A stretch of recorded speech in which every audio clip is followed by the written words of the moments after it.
ધન્યવાદ આભાર વ્યક્ત કરું છું। આ આયોજનમાં સંપૂર્ણ આયોજનમાં પણ કોઈ અમારાથી ક્યાંય કચાશ રહી ગઈ હોય, ક્યાંય ખામી રહી ગઈ હોય તો ICS ટીમ વતી હું આપ સૌનો એક દિલગીરી સાથે હું એક માફી ચાહું છું। અને આવતી વખતે એટલે કે આવતા વર્ષે હજી ભવ્યાતીત બનાવવા આપણે આમાં શું ફેરફાર કરી શકાય એ તમામ પ્રકારના અમને સૂચનો આવકાર્ય છે। તો હું મારી વાતને વિરામ આપું પહેલાં આપ સૌનો દિલથી ખૂબ ખૂબ આભાર વ્યક્ત કરું છું। જય હિન્દ, જય ગૌ માતા, જય સિયારામ। Thank you.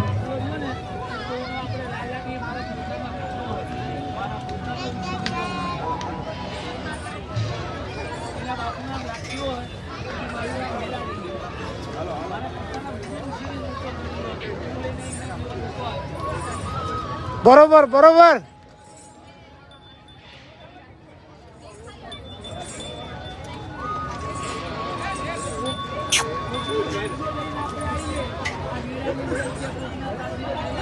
ICSના મેમ્બરો પાસે કોઈમાં જે હોકી પછીના જે લાલ કલરનો પેગોડા છે એમાં જમા કરાવવા વિનંતી। સૌ કોઈ મિત્રો હોકી પોતાની લાલ કલરના પેગોડામાં જમા કરાવી દેવા વિનંતી।